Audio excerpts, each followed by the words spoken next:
We come from different worlds. One of us, Mazi Nnamdi Okwu, was born in Biafra as a Biafran and now sits in a prison cell built to silence him.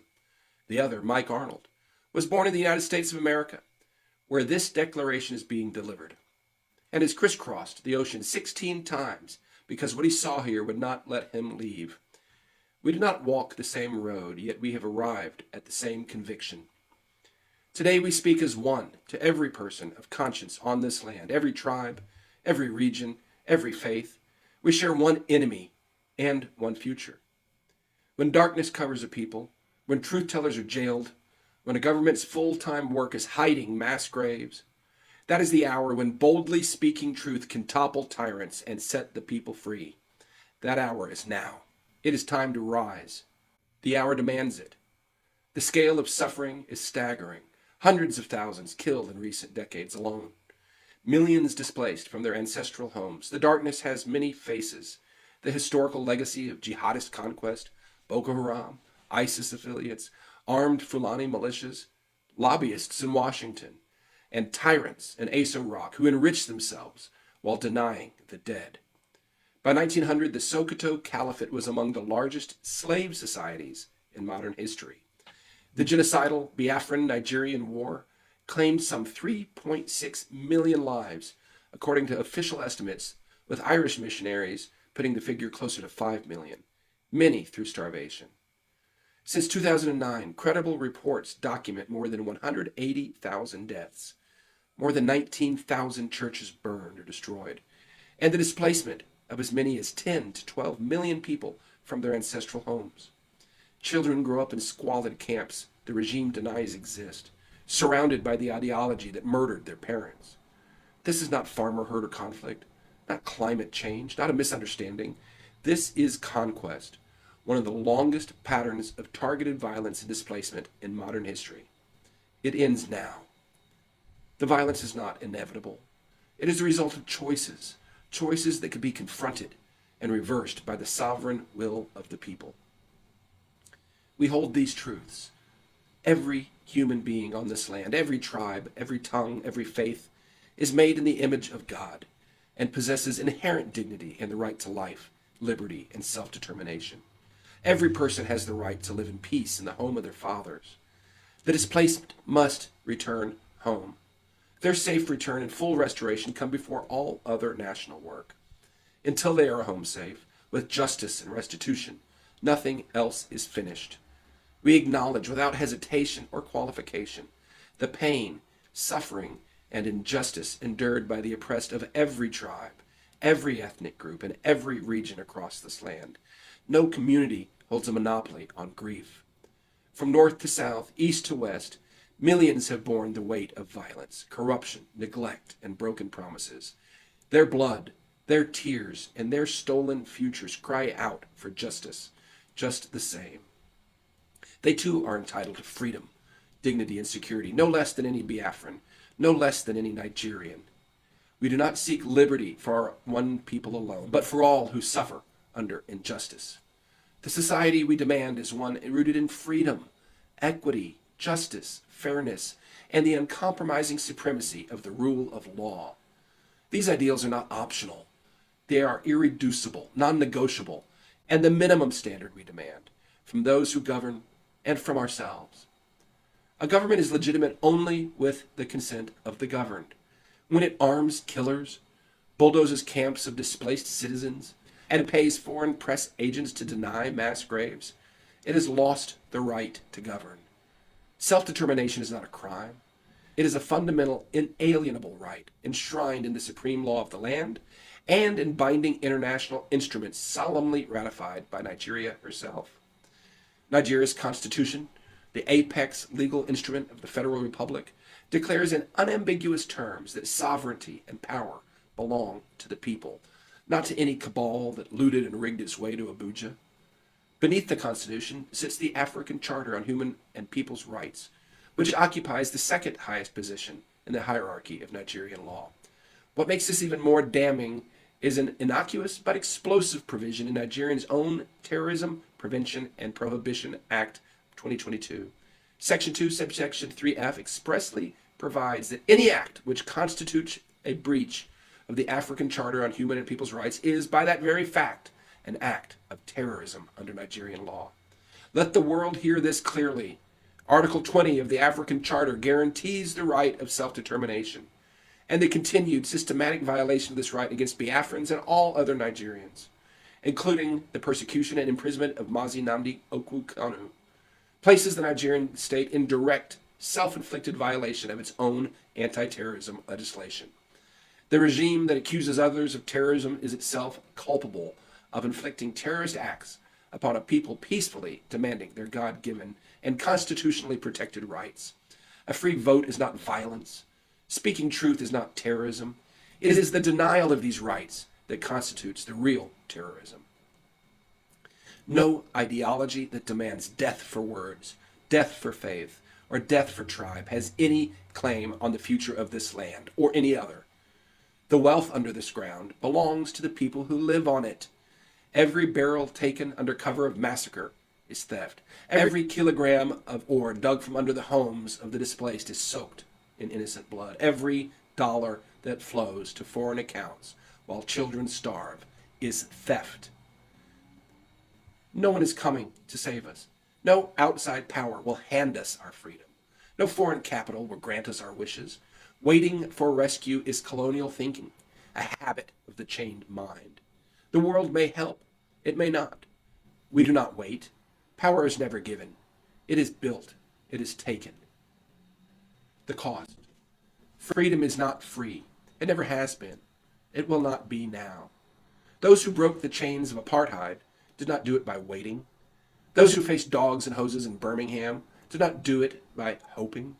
Those who walked to the sea at Dundee did not do it by asking permission. They counted the cost. Many paid it. The world changed. Now is the hour for this land. How we fight determines what we build. We do not call for violence or vengeance. We do not call for chaos. We reject the methods of those we oppose, because no true freedom has ever been won with unjust hands. But we are not pacifists. Every people has the God-given right to defend its life, protect its families, and secure its communities, with overwhelming lethal force if the moment demands it. We affirm that right without apology and without condition. Peace is not passivity. Peace is strength under restraint. We reject not force, but unjust aggression. We refuse revenge that poisons every cause it enters. There's a wide line between defending the living and becoming what we oppose. Know that line. Walk it. Hold it. We call for courage to name evil in your village, your church, your house, your government, in your own thoughts when fear whispers that silence is safer. We call for real unity. Every soul of conscience on this land suffers under the same darkness. Do not let it continue to divide us. Stand together or fall apart alone. To our Biafran brothers and sisters, public infighting must end. Every perceived division among you is a gift to the darkness. Every faction fighting another faction is doing the enemy's work for him. You are never each other's enemies. The cause is too great, the cost too high, the hour too late. Unite under one sense of purpose or risk surrendering the future you seek to build. We call for courageous, coordinated, disciplined, and unrelenting resistance, peaceful where possible, defensive where necessary, in the streets, at the ballot box, in every international forum, in every courtroom that will hear the evidence, in every church and mosque silent too long, online and on the ground. Darkness rules by your silence and fear. Withdraw both. We call for the transformation of governance in this land. The people must assert their sovereign will through coordinated, disciplined, and unrelenting pressure. Change must come via the peaceful but unstoppable force of a unified people, supported by moral clarity and, where possible, international oversight.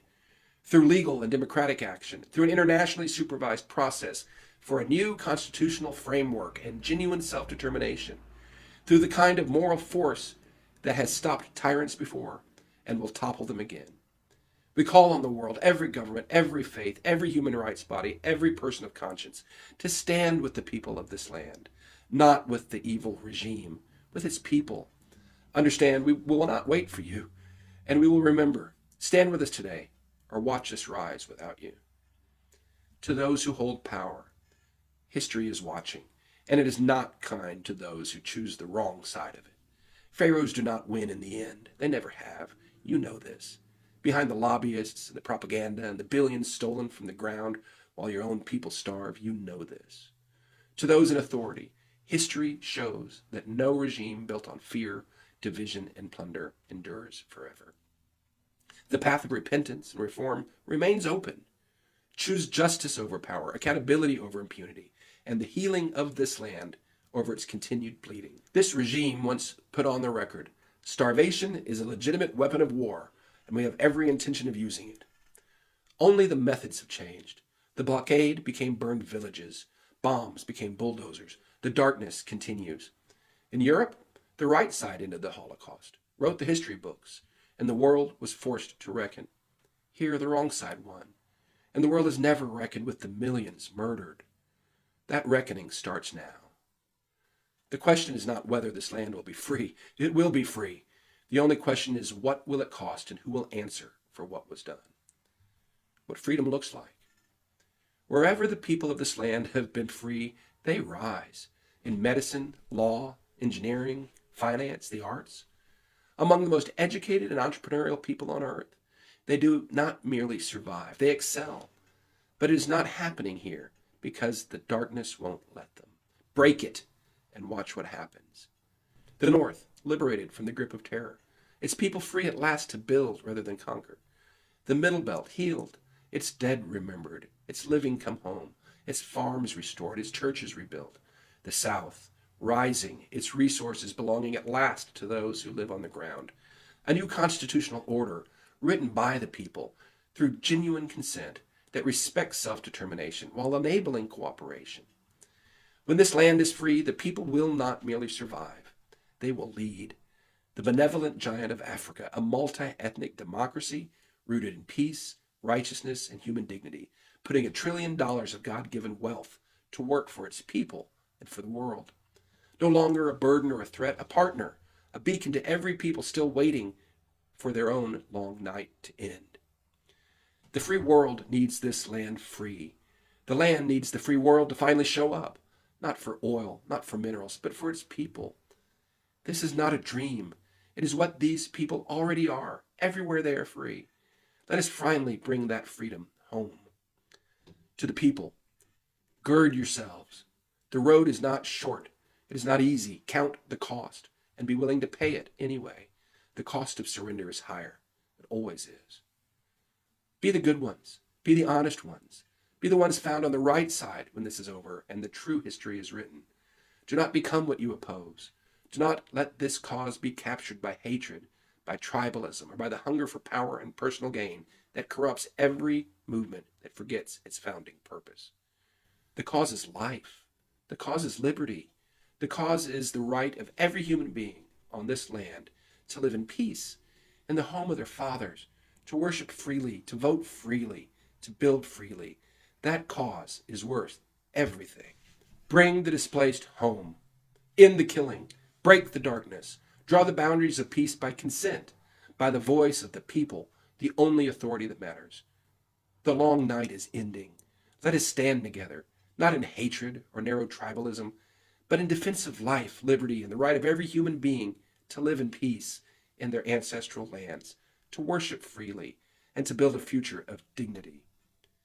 May the God of Abraham, Isaac, Jacob, Arodi, Areli, and Eri, who delivered Israel from Pharaoh, grant us wisdom, courage, restraint, and unity to deliver his people once again.